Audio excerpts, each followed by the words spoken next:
This video is going to be a brief explanation of how we actually optimize a trading strategy through the process of backtesting. Now, later in this section of the course, we'll be doing backtesting together and we'll actually be optimizing together. So that's when I'm going to give you the physical examples of how I do it. But right now, I just want to talk about optimizing a trading strategy in general through the process of backtesting. So there is literally an unlimited amount of things you can optimize for when it comes to a trading strategy. You can optimize for the times that you trade that trading strategy. What if you only want to trade during certain times of the day?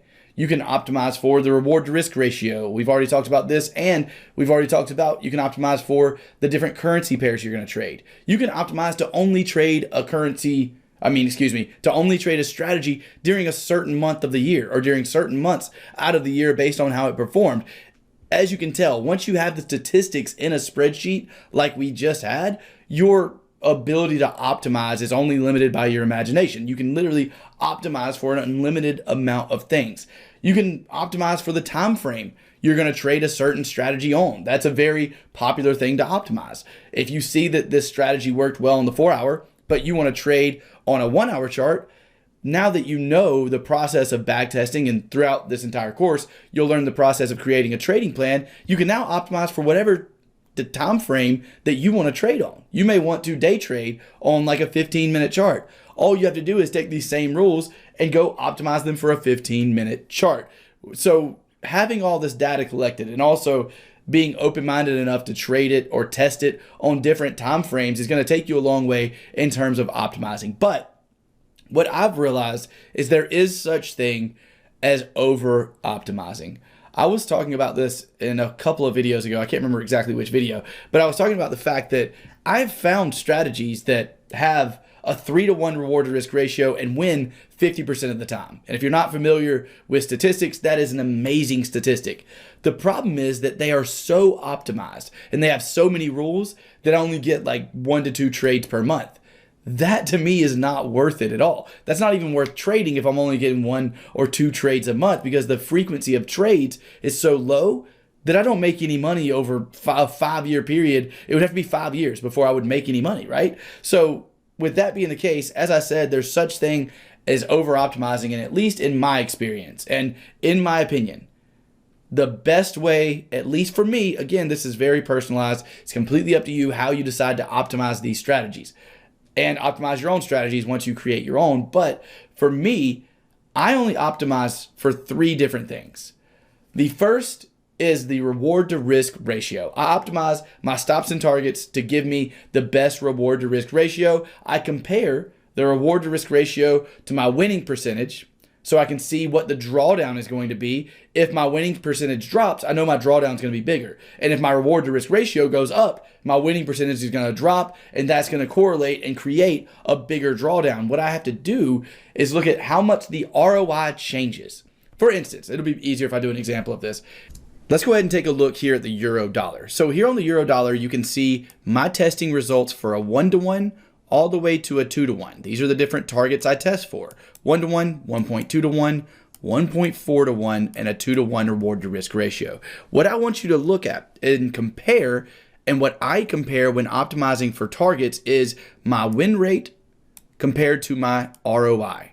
Because the bigger my win rate at 58%, this drawdown is going to be a lot less than my drawdown with a 45% win rate at a 2-to-1. So although we go from a 32% return on investment, as in the amount we made over the past 100 trades, to a 70% return on investment over the past 100 trades, I have to look at myself in the mirror and ask myself, am I comfortable with a 45% win rate that's going to give me a much larger drawdown, or am I comfortable with a 58% win rate and a smaller ROI because I know this drawdown is going to be less?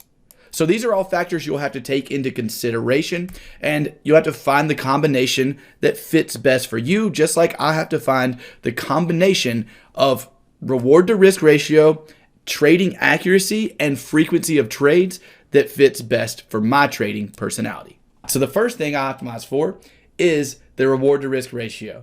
The second thing I optimize for is the time frame I'm going to trade. And for me, that's more of a lifestyle optimization. I don't want to be a day trader anymore. I've day traded before. The first 2 years that I traded, all I did was day trade. But I don't want to do that anymore because I don't feel like sitting behind my computer for 8 hours. You may not be there yet. You may like the fact that you sit behind your computer for a long period of time. That's totally fine. Personally, I spend time doing things like this, YouTube videos, reaching out to people for sponsorships. I answer, 400 emails a day. I spend 3 hours a day just answering client and student emails. But needless to say, my optimization for time frame means that I trade on the 4-hour chart. So that's the second thing I optimize for is lifestyle. I optimize for the time frame that I want to trade on. And the third thing I optimize for, we've already talked about, is what are the best pairs for this strategy. When I'm trading a strategy, I don't want to be trading it on pairs where it doesn't perform well. That doesn't make any sense. That's why I go through and test literally every pair you see on the screen right here. I test with every strategy that I trade. After testing these pairs, then I see which pairs performed mediocre, which pairs performed bad, and which were the best possible pairs. Then I optimize my portfolio of pairs to only include the pairs that won above 50%, 55% of the time with a 1-to-1 reward to risk ratio. And then I go through and optimize for things like my reward to risk ratio. And those are the only things that I optimize for. Again, the reason being, I've realized throughout my trading career and throughout my backtesting experience, throughout my trading experience, that the more I optimize, the less frequency of trades I have. And it gets to a point where it's not even worth trading if you over optimize a strategy. So again, to break things down in a really simple way, I probably drug this video out a little longer than it needed to be, but hopefully you're getting some value out of it. The 3 things that I optimize for are I optimize for the reward to risk ratio a particular strategy can have based on the winning percentage and drawdown that it gives me. I also optimize for the time frame that I want to trade, which is the 4-hour chart. And I also optimize to trade a strategy only on the currency pairs that it trades best on.